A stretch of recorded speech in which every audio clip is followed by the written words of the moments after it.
విదేశీ మద్యం ఎక్సైజ్ అధికారులు పట్టుకున్న సంఘటన మండలంలోనే తీవ్ర కలకలం సృష్టించింది. మెదక్ జిల్లా నర్సాపూర్ బయోమెడికల్ పరిశ్రమలో భారీగా విదేశీ మద్యం ఎక్సైజ్ అధికారులు పట్టుకున్న సంఘటన మండలంలో తీవ్ర కలకలం సృష్టించింది. వివరాల్లోకి వెళ్తే మెదక్ జిల్లా నర్సాపూర్ మండలం కాగజ్ మద్దూర్ గ్రామ శివార్లో ఉన్న బయోమెడికల్ పరిశ్రమలో భారీగా విదేశీ మద్యం ఉన్నట్లు ఎక్సైజ్ అధికారులకు వచ్చిన నమ్మదగిన సమాచారం మేరకు పరిశ్రమపై దాడులు చేశారు. బయోమెడికల్ వ్యర్థాల శుద్ధి పరిశ్రమలో అక్రమంగా నిల్వ ఉంచిన విదేశీ మద్యం లభించడంతో ఎక్సైజ్ అధికారులు స్వాధీనం చేసుకుని దర్యాప్తు చేస్తున్నారు. బయోమెడికల్ వ్యర్థాల మధ్య విదేశీ మద్యం బాటిళ్లను దాచడం మెదక్ జిల్లాలో తీవ్ర చర్చనీయాంశంగా మారింది. విదేశీ బాండ్లకు చెందిన ఈ మద్యం ఇక్కడికి ఎలా చేరుకుంది, దీన్ని వెనుక ఎవరు ఉన్నారు అనే కోణంలో అధికారులు దర్యాప్తు చేస్తున్నారు. మిగతా వివరాలు తెలియాల్సి ఉంది.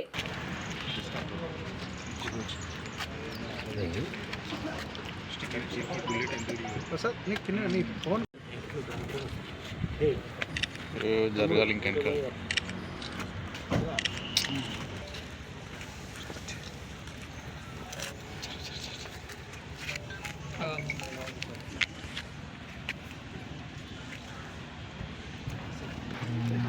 పోస్ట్ పడదంతా అందరు తీసుకోవాలి ఇంకేం తీసుకుంటారు.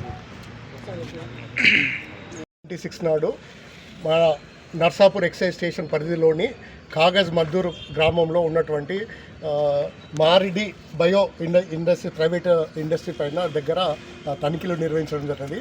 ఇది తగిన సమాచారం మేరకు deputy commissioner of Medak Shri Harikishan garu and assistant commissioner Srinivas Reddy మరియు ఎక్సైజ్ నర్సాపూర్ స్టేషన్ సిఏ గారు సిబ్బంది ఎస్ఐస్ అందరం కలిసి ఇక్కడ తనిఖీలు ఈరోజు ఉదయం 11 గంటలన్నరకి అరౌండ్లో నిర్వహించడం జరిగింది.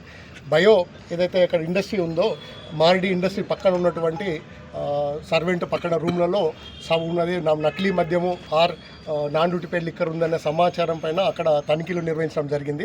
ఆ తనిఖీలలో మనకి మొత్తము 783 యొక్క ఇది ఫారిన్ నాన్ లిక్కర్ బాటిల్ దొరకడం జరిగింది. అవన్నీ కూడా 750 ml ఉన్నాయి. వీటిపైన మన తెలంగాణకి చెందినటువంటి ఈఎల్స్ కానీ ఎటువంటి అది లేదు. సో దీనిపైన మ్యాడ్రిడ్లో పనిచేస్తున్నటువంటి ఎంప్లాయీస్ను ప్లస్ వర్కర్స్ని మొత్తం 4 అరెస్టు చేయడం జరిగింది. వారు ఇచ్చిన సమాచారం ప్రకారము గత నెలలో ఇక్కడ కొంత ప్రాపర్టీ డిస్ట్రక్షన్ కోసము వాళ్ళు తీసుకురావడం జరిగింది.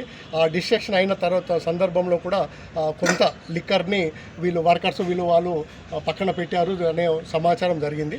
సో దీనిపైన గత జనవరిలో 2026లో జరిగినటువంటి డిస్ట్రక్షన్ యొక్క ఇన్ఫర్మేషను మరియు దీని యొక్క ఈ లిక్కర్ ఎలా వచ్చింది అనేది కూడా పూర్తి సమాచారాన్ని ఫర్దర్ ఇన్వెస్టిగేషన్లో తెలియడం జరుగుతుంది.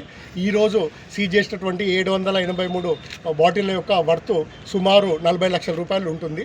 ఈ రైడ్స్లో మన నర్సాపూర్ ఎక్సైజ్ సిఏ గారు, ఎస్ఐస్ సిబ్బంది మరియు ఎన్ఫోర్స్మెంట్ మెదక్ యొక్క assistant excise superintendent, inspector, sub inspector సిబ్బంది అందరూ కూడా పార్టిసిపేట్ చేయడం జరిగింది. మరిన్ని అప్డేట్స్ కోసం మా ఛానల్ని సబ్స్క్రైబ్ చేయండి.